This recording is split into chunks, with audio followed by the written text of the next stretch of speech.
This is Norman Chella, and you are listening to the Break It Down Show. Yes, indeed. This is pretty neat about podcasting. Norman's a fellow podcaster who does a lot of work in that space. You guys should check him out at normanchella.com, Chella, Chella.com.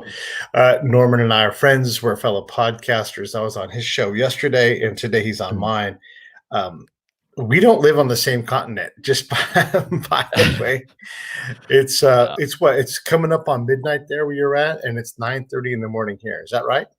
Yeah, it is 12:30 a.m. I am in Kuala Lumpur, Malaysia, so you can probably calculate the amount of hours there. A lot. Staying up, yeah, a lot. It's really hard to coordinate this, but I'm excited. Pete, I know you well. I know that we're gonna have a great conversation. We did this yesterday as well for my show, but Yeah.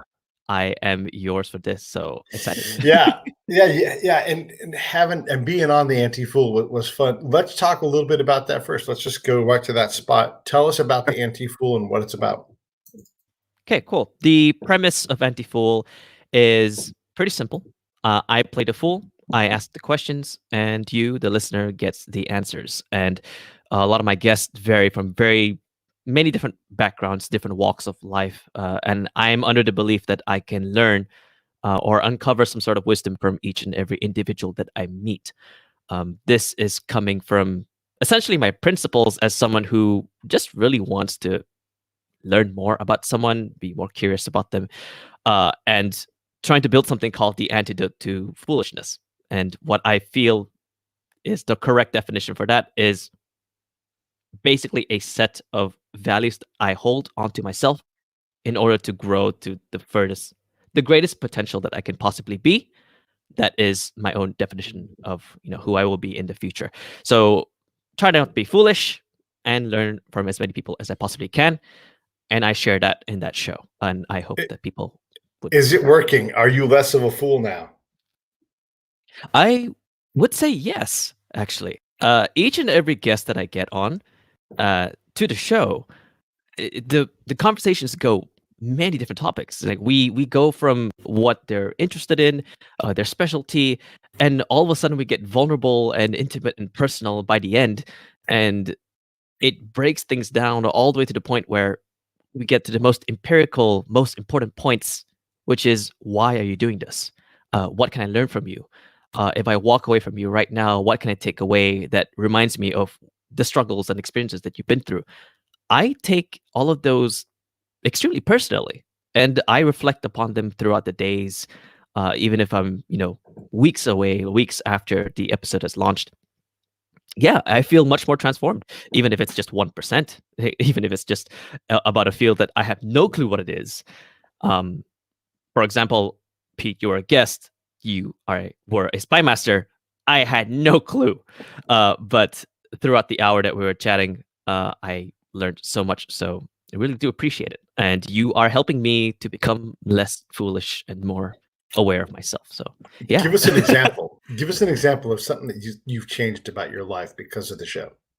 Sure. So there is one episode that was released just yesterday, a few days ago, with this health optimization coach named Julian Hayes II. So he comes from, he says that his family has grown in a blue-collar working environment, and he moved to New York to study medicine. He dropped out to become a writer. So very entrepreneurial in spirit and mindset.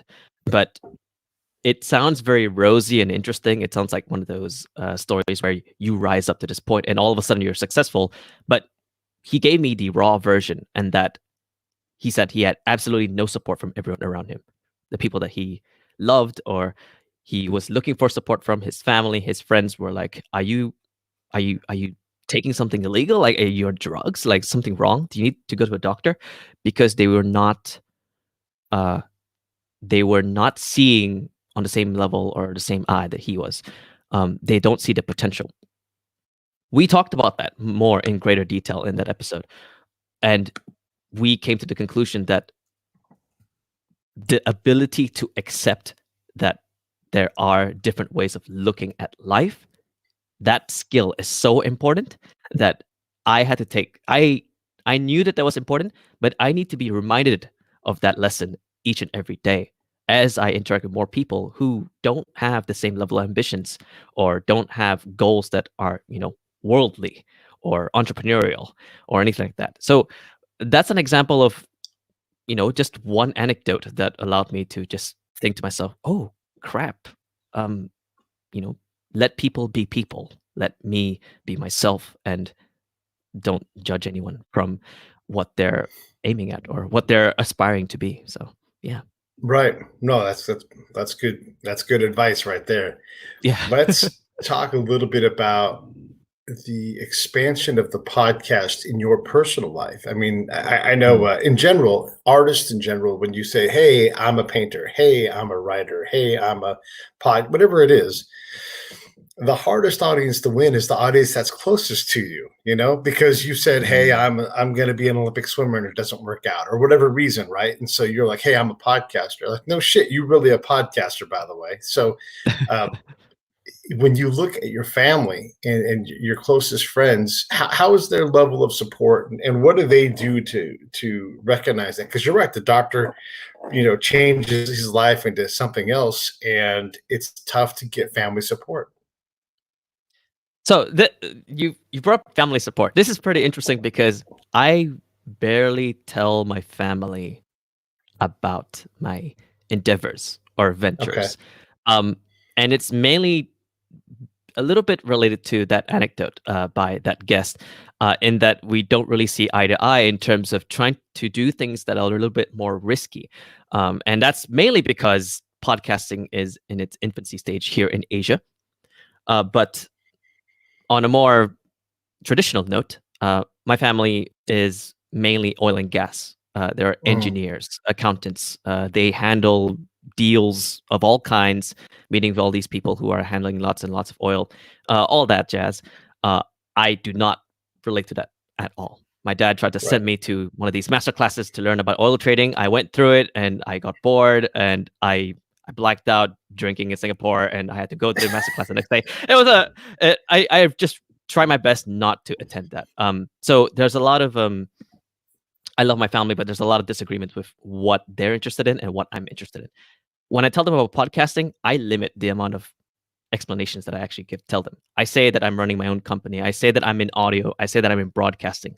But to go Right. to the extent of podcasting, the industry itself and what it is, I limit explaining that because it's going to be very difficult explaining an infancy level industry in Asia to Asian parents who value stability and um, a monthly salary over time. Uh, to go a little bit outside of that, some of my friends really do support me. Maybe on a very surface level, they appreciate that I'm doing content of all kinds. Because in the beginning, I started doing articles and blog posts, etc. But then I focused on podcasting. I built like 5 shows or something like that, and they do appreciate that I'm trying to be a little bit different. But once again, there's this natural distancing where I already stand out by becoming a podcaster, and there is a limit to how much they can actually provide support that way. Not that I'm asking for support or demanding it in any way, Yeah. but the gap between them understanding my position and me trying to do these things while be staying friends with them, etc., etc. It becomes harder. It becomes more complex. But for now, it seems to be doing just fine. I think as long as we have our borders set, I think we should be okay. At least I'm in a good position.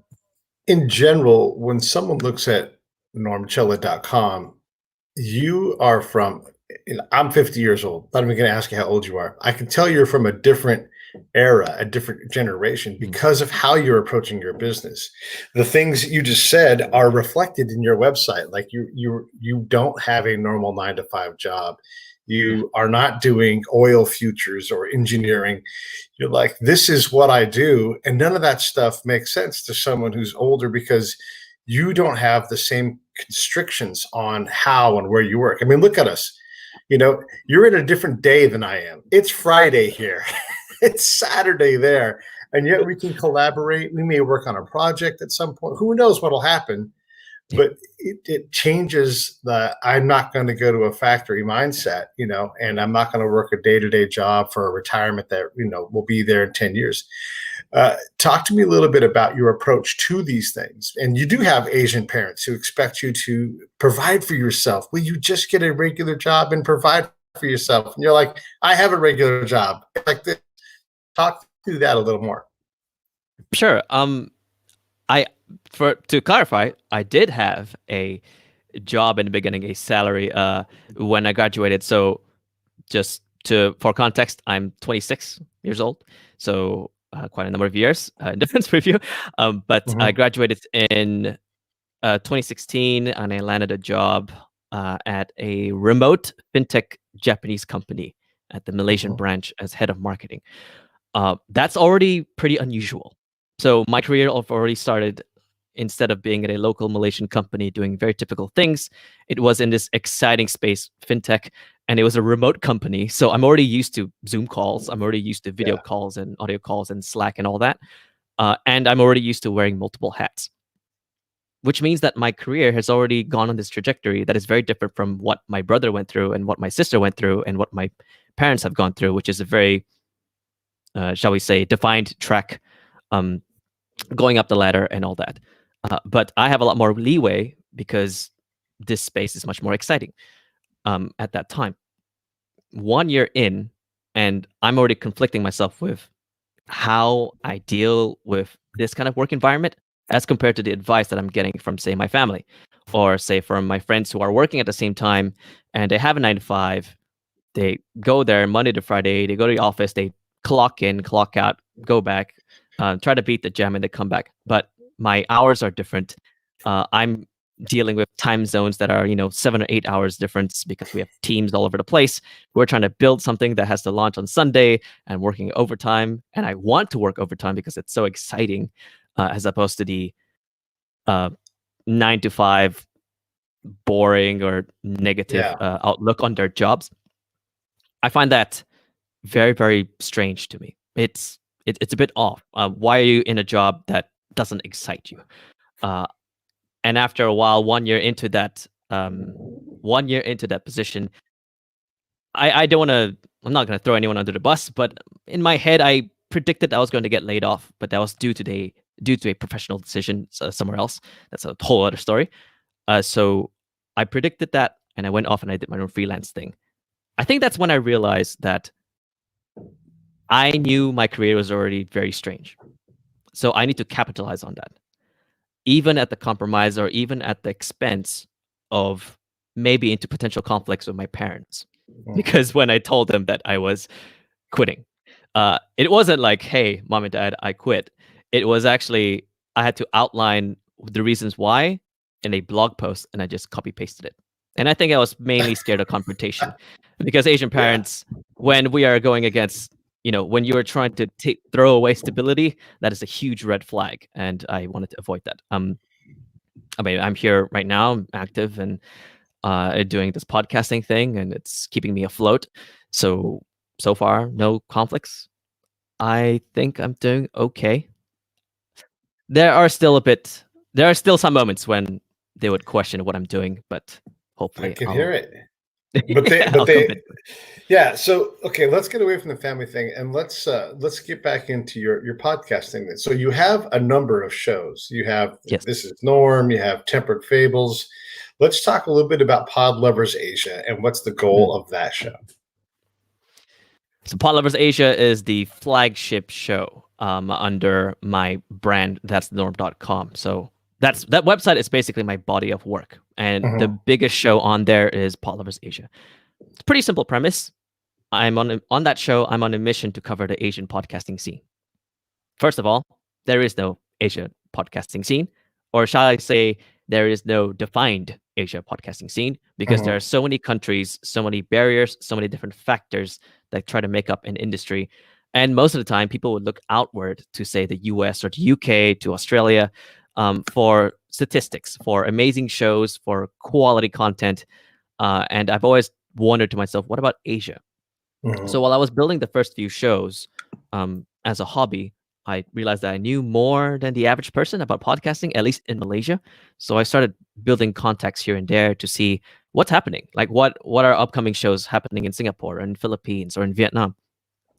And what happened in last year was that I got in contact with uh, a prominent podcaster based in Asia who is organizing the Asia Podcast Summit, which is a virtual podcast summit. I helped out with co-organizing that, so marketing and everything. And now I'm in this unique position where I know more than the average person in terms of Asia's podcast industry. I have access to all the experts who are speaking on that summit. And now we had sponsorships from Google, from Audio Technica, from Voxnest, and all these big names getting involved. Why not start a brand that can capitalize on that? So I started Pod Lovers Asia, that is technically trying to be Pod News or Hot Pod, but in Asia. And my biggest skill is not long form essays in the newsletter or daily updates where people are sending in PRs. My skill is talking. My skill is interviewing people, connecting with people, etc. So that's how that show became. Trying to connect all the countries together, really. When you look at the Asian market, I mean, Asia is I'm going to say some things that are quite obvious here, but it is a diverse, very big place. And a lot of it, people may have phones, but the access to podcasts, it's going to be difficult. I mean, I've been to Afghanistan. That's in Asia. There are places there that don't even have electricity. So they're a long way away from any kind of real day-to-day podcast thing. And yet podcasts are so accessible if you have cell phone coverage, which again, not guaranteed in a lot of Asia. You really struggle to get any kind of, how do you develop an audience? So look, and there's places that are absolutely totally possible. Like South Korea is a wonderful example of a market you'd want to get into, but they probably already consume podcasts, I'm guessing. Help me understand that market. Oh, now that you brought up South Korea, it's pretty interesting. 58% listenership rate, the highest in the world. South Korea has a larger percentage of podcast listeners than the US. So wow. Set that as an example for the rest of Asia. You have, South Korea is a really good one. You have China with a $7 billion audio content market. So that does not only include podcasts, but also premium distance learning programs, seminars in audio format, etc. So you clump it all together. And China is pretty unique in that they have one app to house all of that together. So it's pretty easy to funnel users in that way. These are, shall we say, really good examples of potential Asian models in terms of a podcast market. But like you said, accessibility, different levels of technological advance, smartphone tech, it varies a lot country by country. I'm not too sure about Afghanistan, but a little bit more closer to home in ASEAN. So in Southeast Asia, it varies. Listenership varies a lot by country. You have, let's say, let's take an example. I think it was Mongolia. There are a few independent creators that are coming up, but the way that they would do their shows is not via an RSS feed distributed to all platforms, but they would call their Facebook live discussions podcasts. So the most, shall we say, rudimentary form of a discussion with an emphasis on audio is done on Facebook Live. And I guess it's because they feel that Facebook Live has the greatest amount of distribution throughout more users locally in that region. And you go to like Philippines, there are more listeners, and with the advent of Spotify spreading through across Asia, it's fantastic. With Philippines, you have some outliers. Some shows are earning 5,000 USD a month in monetization, and translate that to the local currency in Philippines, and that is insane amount of money. Then you move over to Japan. Then Japan's most profitable podcast is an American who covers the startup scene in Japan because he has extensive contacts there. And there was a blog post about him going up to 8,000 USD a month. So lots of outliers. But like you said, many different factors that hinder us from basically capturing or growing the total listenership. And Right. there are a few factors to that. There could be one is the responsibility of broadcasting companies who basically treat the majority of podcasting, the word podcasting, as catch-up radio. I'm sure that you've Mhm. heard this a lot in the US and maybe in Australia. They just convert all their broadcasting content into podcast content. But a lot of people, their first exposure to podcasts is through the radio. They hear the word podcast on in their cars, etc., and they think that's all it is catch-up radio. So we have some barriers that come up, but I think we'll get over that over time. Still up and Yeah, I down. mean, could there be anything that's the antithesis of podcasting than regurgitating radio content? I mean, yeah, that's an interesting breakdown of the marketplace. You know, there are a lot of people. Again, here comes Captain Obvious. There's a lot of people in Asia, and to get even a micro fraction of that audience, somehow we have an audience in South Korea, in Japan, in China, and they're not enormous, but I don't cater to them at all, and yet there they are. They enjoy the show. They listen all the time, and I'm just like, hey, man, I love it. I love it that you're from Japan and listening. I love it that you're in South Korea and listening, and hopefully we'll get some folks, in other Asian countries, and there are others out to that listen. Why do you think it takes longer for the Asian market than it does for the European and American markets with podcasts? Is it just first mover advantage, or what are your thoughts?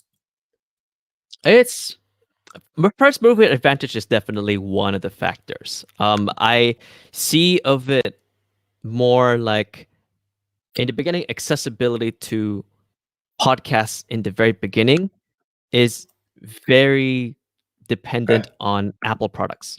If you look at the stats from the very beginning, you have podcasts starting from 2004, 2005, first spread through those who are very attuned to radio culture, which means that countries that are already attuned to radio Mhm. culture would pick it up very fast. That's why South Korea has picked up podcasting very fast, because they saw the tech from 2004.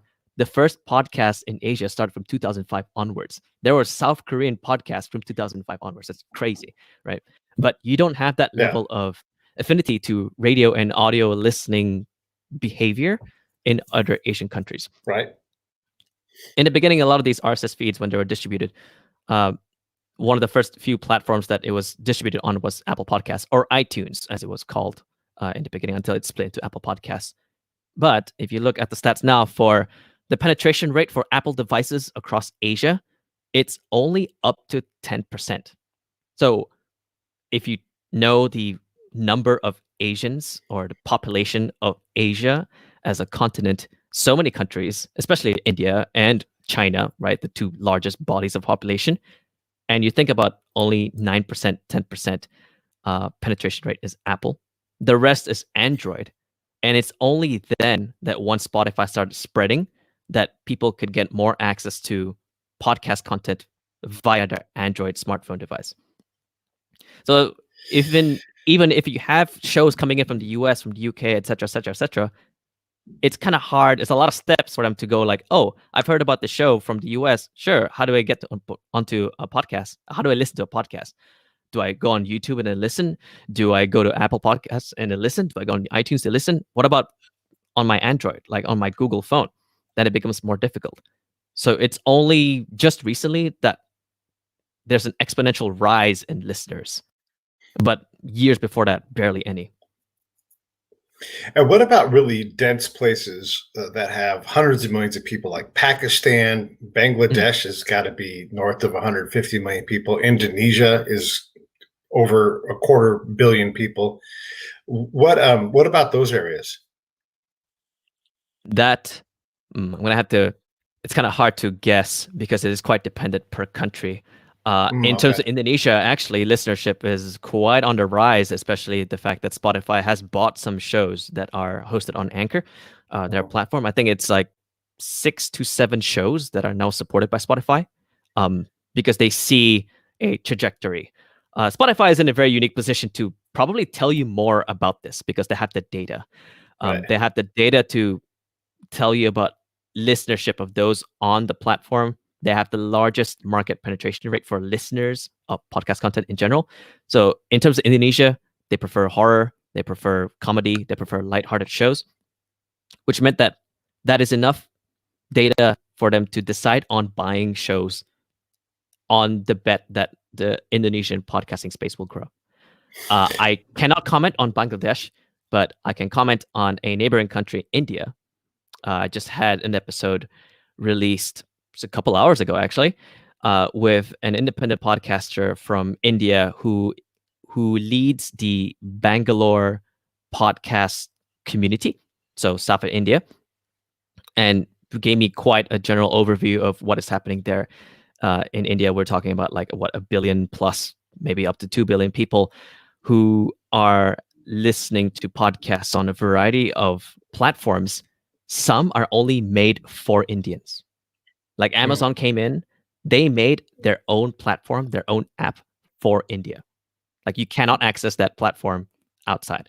So Yeah. they have original content, they have original shows. Spotify did the same thing, they have their own original shows. So even if we want to talk about like very dense towns or very dense populations, it's all a matter of smartphone penetration rate, accessibility to different languages, different multilingual shows, which is Yeah. a whole other topic together, and the ability to create an infrastructure that combines the independent podcaster, the networks, the broadcasting companies, and the largest players, which are podcasting related, like Spotify or Amazon, etc. So it's like a huge combination of all of those. On another note, multilingual shows definitely on the rise. So many vernacular networks are coming up, especially in India. There's like 3 to 4 companies that are building multilingual shows, like up to 4 to 5 different, because there are many different languages in India. So they know that on first exposure to the internet, when they are exposed to podcasts, they will relate most to the languages that they speak. So we're talking like Telugu, Tamil, Kannada, all of these. So I believe that all of these players, they've noticed these same observations. So they've started building these shows to cater towards the dense towns that may come up to become potential listeners. So super exciting stuff. It's pretty awesome. Yeah, and it takes like the essence of podcasting and like these micro and nano audiences, and now you're like okay, great. A lot of people speak English, but I don't want to have to do. I want to hear about my people, my time, my story, my language, and that's what podcasting is all about. This pod of people. Talk a little bit about home, about Malaysia, about Kuala Lumpur, and how it's emerging there, and just in general, what's day-to-day life there like right now? Because it's already halfway around the globe from us here in the United States, but also the Corona thing. You guys live in another, like us, it's a crowded place. There's a lot of people in Malaysia. Yeah. Oh, the Corona thing. Just today, actually. Great timing that you're asking this question. We've just extended our lockdown by another additional 2 weeks. So we have been on lockdown since March 18th, and we are now set for lockdown until May 12th. And for the first time ever, our cases have been declining, like the number of cases. So that's actually good progress. There's even one of the states where there are absolutely no cases at all. So that's a huge plus for us. It's just, of course, day-to-day life is just being stuck at home and trying to make sure that everything is fine. But not to paint a bad picture, but we have a few red zones within KL. A lot of migrant workers are breaking rules and are not staying at home, or there are those who don't listen to staying at home despite all the rules happening, so they're getting jailed. There are pictures of barbed wire going through the city, so it's kind of weird. I had space. I rent a desk at a co-working space in the middle of the city, and I can't go there anymore, obviously because of the lockdown. But I recognize the area where they put barbed wire on there, which is insane. Now that's a complete anomaly. That's only just that one area. Everywhere else is fine. Other than that, the little, other than the bad apples who would actually go out of their house to try and do something, I mean, we have police and we have the army to try to do checkpoints to make sure that people are Right. falling in line, make sure that they're staying at home to contain this. Other than that, Yeah. we should be doing okay. Things seem to be fine as long as people stay put. Yeah, And that's the pretty much folks the that news are now. going out, is there a bit of forgiveness there because, that may be the only way they can actually survive? Or what are you guys doing to help provision folks who don't have enough money to not work for, a month and a half or 2 Sure. months then? Okay. I can't remember the entire list, but there are a number of uh, nationwide grants and essentially p- people passing out money depending on your situation. So if you're an individual or if, like you're classified as like something like if you're a student, Mhm. if you're a university student, or if you own a business and your business is heavily affected, then you're given a grant to pay back for certain things. You are uh, there are certain levels of tax exemption, so people don't necessarily have to worry about some sort of cost that will come up in the future because of the fact that you couldn't earn money Right. in these last few weeks. So there is that happening. There are a lot of initiatives that will be implemented over the course of the next few months. Hopefully, if things come back up, Right. for those who they want to restart the economy because our economy was just paused for 2 months straight by the end of this lockdown. So grants to encourage local tourism, but maybe limit the amount of traffic in between different areas. I have a feeling that they might do modular lifts on the lockdowns because Okay. there are different zones in the cities where more cases are coming up. And Mm. I feel that by doing a modular lift, you can restart the economy not at the compromise of more cases popping up, while you can still contain the red zones. So we Right. have a lot of defined red zones to make sure that people who are still driving, because there are still people who are still driving every day to do essential work, we have a lot of zones to help prevent the spread in that way. So I'd say that we're handling it quite well, actually. Everyone's scared, of course, just as you would for an outbreak, a Mhm. pandemic like this. But we've been keeping up to date on all the news, and it seems like we'll be doing fine. And what's the overall impression of Prime Minister Yassin's approach to managing everything? I mean, obviously, we've got a chaotic guy president for us. So, is it better for you guys? Do you have someone that's a little more reliable and doesn't say shit like inject disinfectant into your chest? Oh my god, I saw that. Oh, Uh, you could have heard my face palm from across the world. Unbelievable. yeah. Anyway, onto this. So our prime minister came up in a very interesting time because Mhm. the new prime minister came up right when this outbreak became Mm. serious. So his first task, or his first major task, was to respond promptly to this. And I believe that he had a team of other ministers to help out with trying to plan this lockdown. Because you can compare with other countries, they either go completely strict on how they do things, like Mhm. Singapore took a while to go up the level in terms of lockdown, in terms of doing their what they call the circuit breaker. But for us, we have a really strong health minister who is also a doctor and knows has a certain level of academia to help understand the spread of the virus. So he helped with advising different levels of lockdowns to make sure that you know not like not too many beds are filled or hospitals are given the right equipment, and make sure that economy is still balanced in a way where we can still keep up things. So I believe the prime minister is humble enough to listen to the advice of those around him who are much more um, informed about this virus in general. Sure. So I think he's doing pretty good. I think he is a positive. Like the only thing that people might have gripes about is the fact that we keep extending the lockdown, right? Like I Mhm. wish that I wish that there's normally how it works is normally there's like an announcement, like an announcement where the prime minister will have an announcement about what will happen with the lockdown.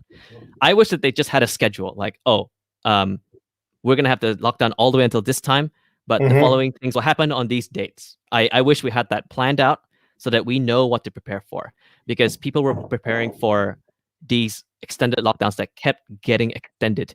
So Right. a little bit of chaos right there, but it's kind of hard to plan for something like a pandemic. And then how has that impacted your content, your editorial choices for what you're covering? I mean, obviously, right now I'm making an editorial choice to bring in some of your pandemic stuff, as I do my show things. But how has that impacted what you create? So on a personal note, it has impacted my routine. So Mhm. with all the shows that I've been doing, some of them are bi-weekly, one of them is daily, and two of them are interviews. Interviews are actually still okay because you can always batch record them and they would be perfectly fine. The only thing that changed for those interview shows is that we normally onboard guests onto the show by saying, "How's coronavirus on your side? Like, how are Mhm. things on your end? Are you safe? Are you healthy? Are you okay? How's things?" Other than that, we should be fine, minus like a little comment here and there about the outbreak. Right. But the other shows are quite affected, and that's more on my mental health right there. So to give a little bit more context, the two biweekly shows are on narratives. So Mhm. I plan a lot on two of them. One is a short story fiction show, and one is a narrative show about locations, cultures, and people. So that's lots of writing, lots of planning, lots of drafting, lots of sound design, etc. Yeah, I need to be in the right conditions or the right environment to write something like that, because that's a for sure. Yeah, that sounds high hard. quality environment. So to have something that could potentially kill me if I go outside sort of has an effect on me. And we have cabin fever by being stuck in this house all the time. That has affected that. So actually, those two shows are on pause right now. I do want to get back into writing for them again. And on the Daily Show was actually an experiment, because our routines are affected and that I'm stuck at home. I might as well try to make the most out of it. I made the conscious decision of trying to differentiate myself by focusing more on letting episodes out while going through this lockdown. But as the lockdown extended and extended and extended, it became a lot harder to maintain that daily show, and it had Mhm. an effect on the quality of each and every episode. Um, I think that might just be me realizing that the daily format is just not for me. Mm. So, yeah, editorial content wise, minor changes, but it's more of me doing some self introspection and realizing that I just suck at doing daily shows. Why? I need time to think about what I will say. I realize that doing up to 2 weeks worth of daily content and realizing that there comes a point where I had to choose, or I had to think to myself, am I doing this episode just to meet the deadline or because I want to Mhm. do the episode? Gotcha. Trying to answer that question is extremely important, because I wanted to do the daily show purely because I wanted to do a daily show. Um, Even though this show was broad, it's normally like a discovery, a thought, or something that I've noticed, right? It's very simple. It could just be 2 minutes, it could be 3 minutes, it could be 5 minutes. It Yeah. could just be me reading out something like a tweet or something like that. Or I could even do an episode about, "Hey, Pete released a new episode. I really liked it. Here's what it's about. Da da da da da." Link to the episode right there. It could be just that. But the thing is, the expectation in trying to launch an episode each and every day about that is blurring the lines between me wanting to do the show and having to do the show. And I think that really shook me to the core in terms of what am I trying to do here as a podcaster. So Mm. I made that decision to just pause the show for a second and let me think to myself, am I the kind of person who would even listen to a daily show? Am I the kind of person who would even do 2 to 3 minutes of audio all the time? And I Right. decided, no, I'm not. I'm not always in front of the microphone. I'm not always here. I'm not always discovering something. I might be doing something completely different. So I will probably have to change the layout of that show soon.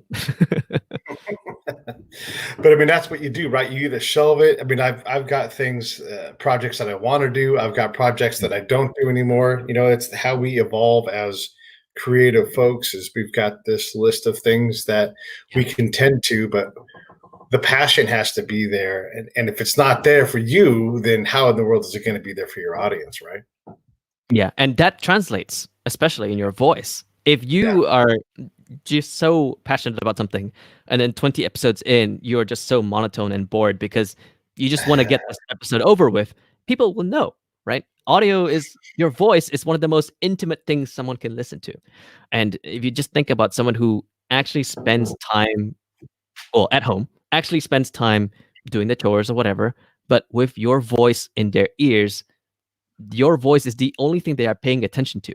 And that means they will pick up those signs, right?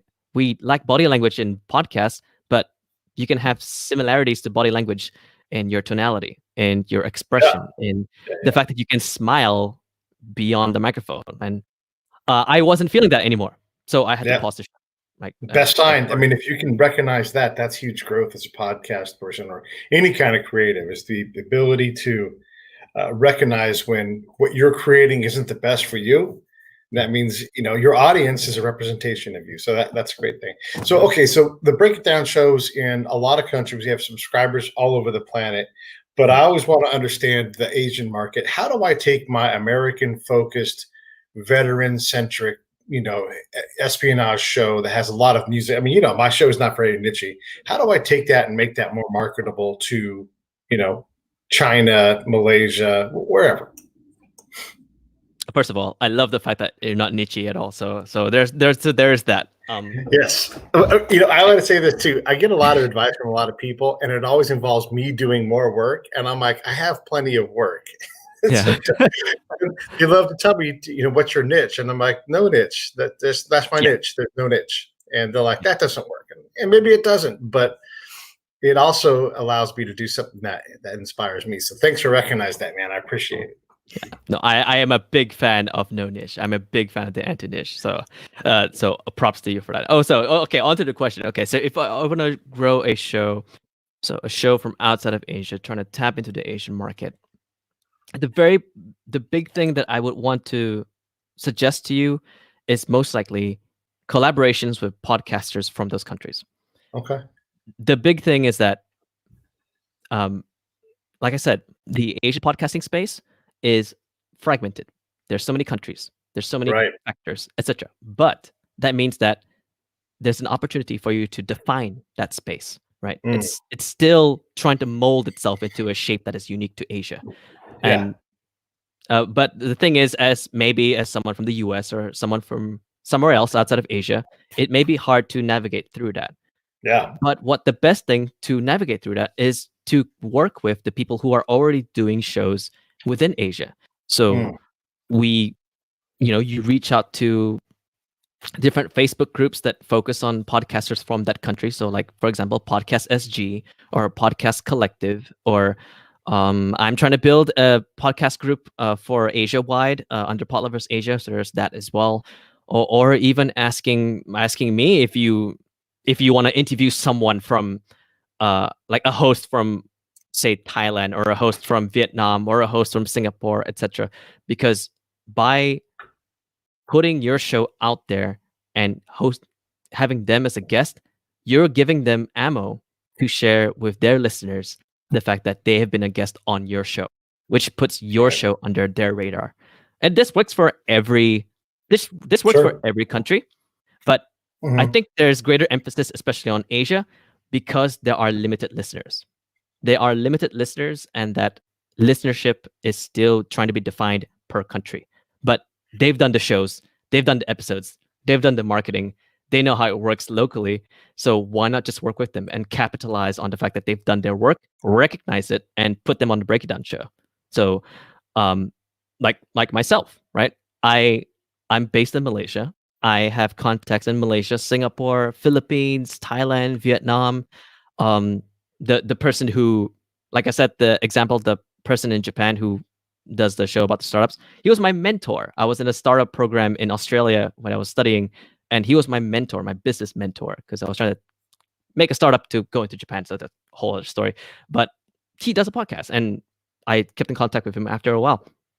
You reach out to him, try and find out his story. His story is pretty interesting, by the way. Pretty cool. I'd probably send you the link after it. But anyway, um, from getting one host as a guest, you tap into their network. I swear to you, podcasters in Asia know each other. They know each other. So you ask them like, who else would be an interesting guest?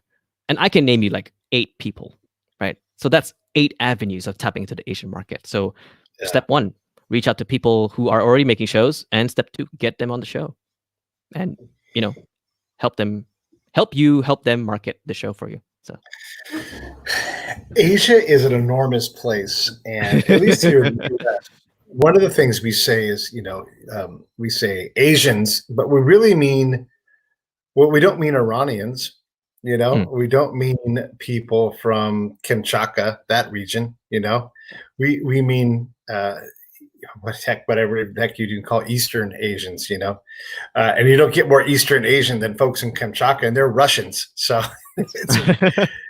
it's weird. How do you guys characterize people throughout your continent? Like when if you say Asians, do you mean someone from Vietnam or China or Japan, or how do you refer to people who are like Azerbaijanis? They're Asians? So how do you guys segment that part of the continent out when you talk about a group of people?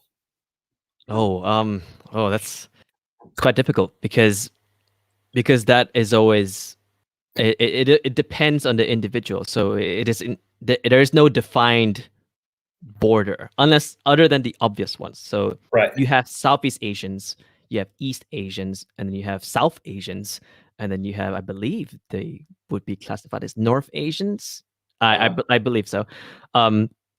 So as an example, the countries that are surrounding, say, Singapore, Malaysia, Thailand, Philippines, Laos, Cambodia, Myanmar, those would be considered Southeast Asia. You go further up northeast, you have East Asia.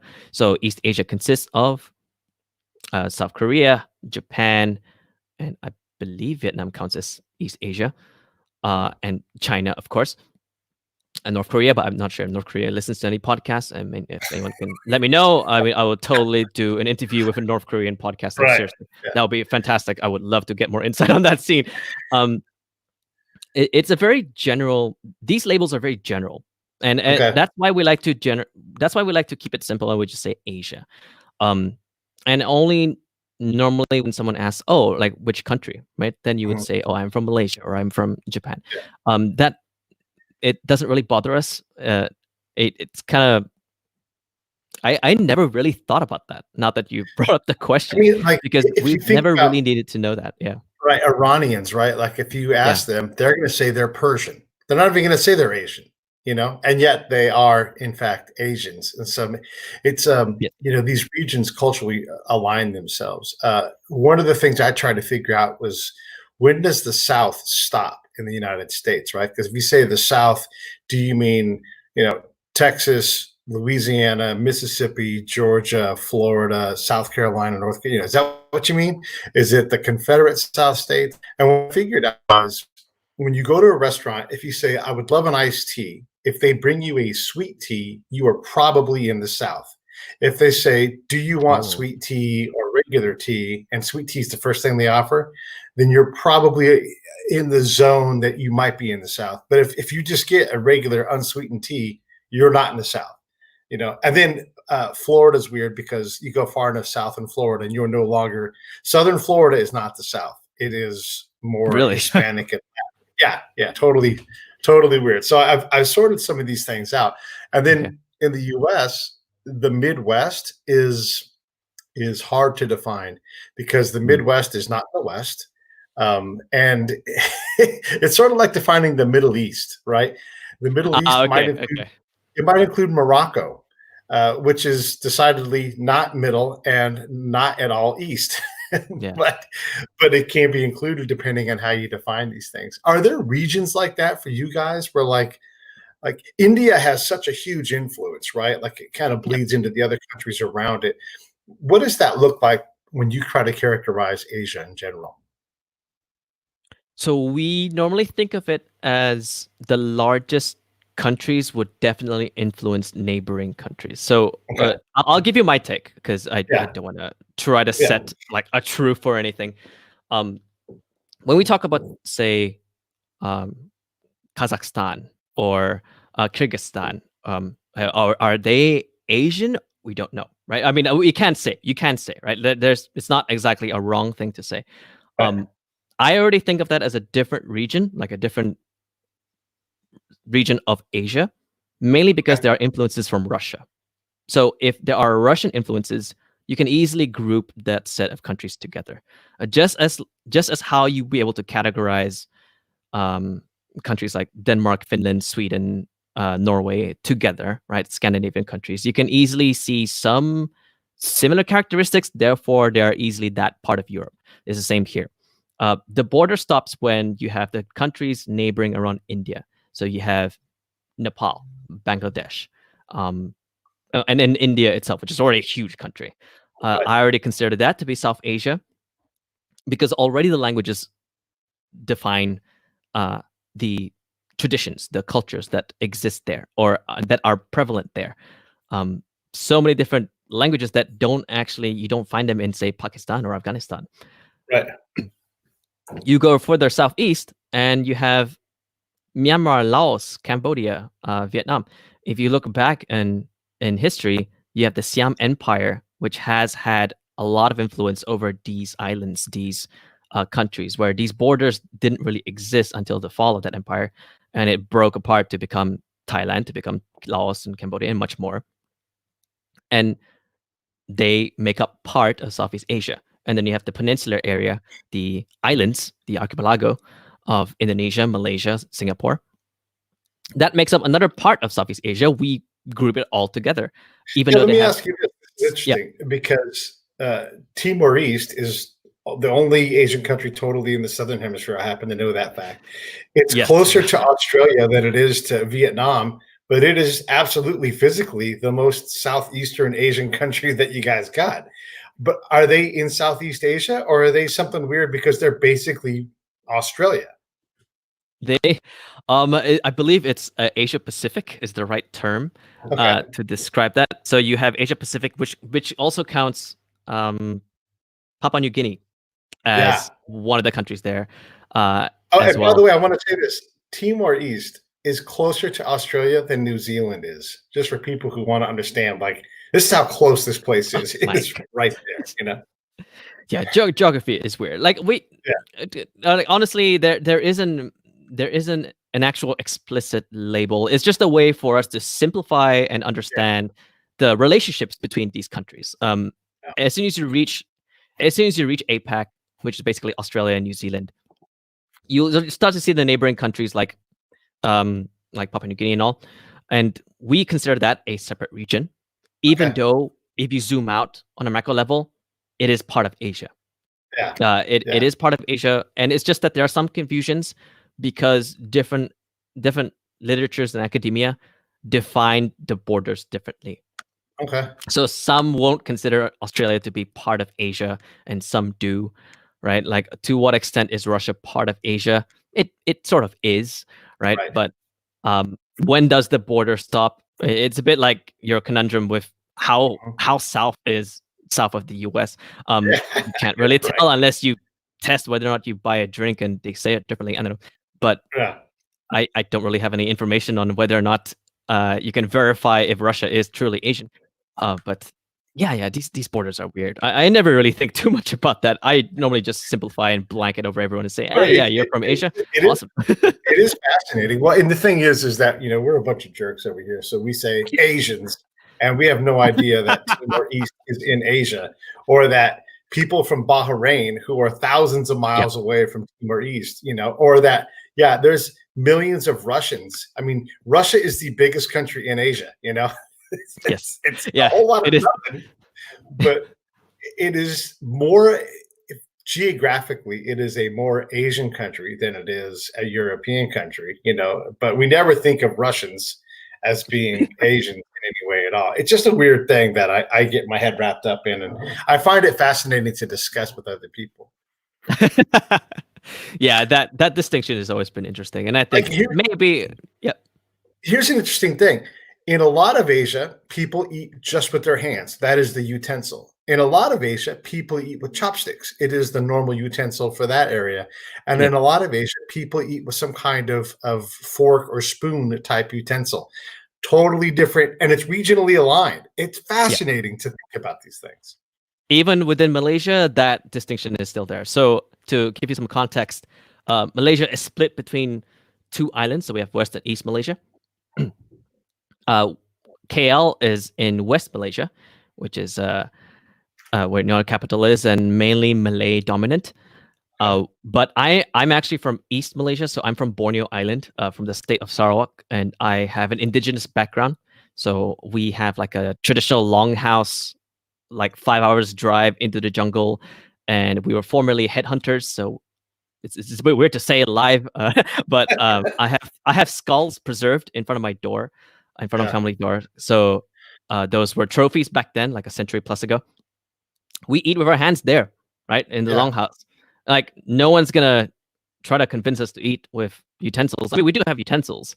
It's just simpler and just more convenient to eat with hands. But when I'm here in KL, it's just more appropriate, of course, because it's much more developed as a city.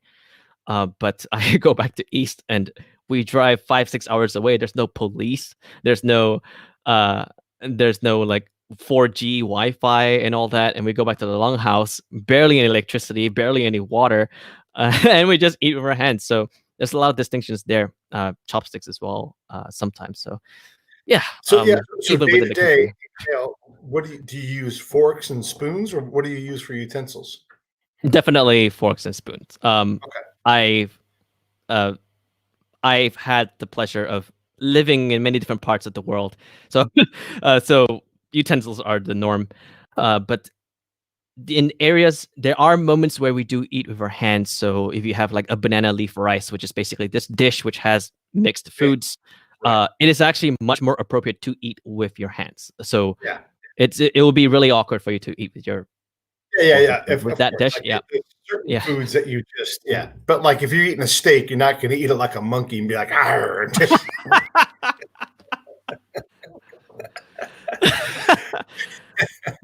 No, I love we have to cater to Western standards. We gotta use that fork and knife. You know?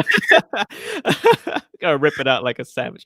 No, no, no. We definitely use utensils for that. So don't worry. Yeah, I'm not gonna come into like a steakhouse and rip it apart with my bare hands. I mean, that sounds pretty yeah. badass, but I don't think We I'm a little should bit too open well mannered. like a steakhouse out there by your longhouse and just watch the hilarity as everybody's just like grabbing things and I don't know. We Um, do that actually. oh, Yeah, do we you do really? that actually. Yeah, yeah. Nice. So sometimes when we have a lot of people come back to the longhouse, because there's not normally there's not that many people come back to the longhouse, but we have special occasions, Mhm, and normally the men would go out and hunt boar together. So they mhm. get rifles and they try to hunt wild boar together, and they cook it on the same within the same hour that they kill the boar. So you have like meat in the most freshest in its Delicious. most freshest condition. Yeah, Amazing. And you cook it over a fire and all that, and you eat it with your hands. Obviously, you wait until it's cooled down a little bit, but yeah, you yeah. eat it straight with your hands. So we do act like that in the jungle, but there's no one to Could we judge us. open So a bar that's called Headhunters out there by the longhouse? Decorate it with skulls and all that kind of thing? we have a lot of bars actually with that kind of themes. So Oh, do you? Good. yeah, we have a huge drinking culture, a lot of rice wine and all that, and moonshine. We have our own kind of moonshine. So Yeah. you'll see that if you're ever in Sarawak. Well, I definitely want to check that out. Well, listen, we just covered a fun hour where we talked about podcasts, the Asian market, and headhunters. So I don't know. It's about as first time we've ever talked about headhunters legitimately on the show. So I appreciate, and not folks that get you jobs, everybody, actual headhunters. So man, I appreciate you coming on, Norman. Let's do this again soon, and let's grab some of these Asian people and that are hosts of podcast. And I don't care what country they're from, but let's bring them on and let you and I tag team it. No worries. Yeah, yeah. I'll bring it up. See if they're interested in gonna break it down their story and their show and everything happening around them. That'll be great. Thank you so much. All right, thanks, man.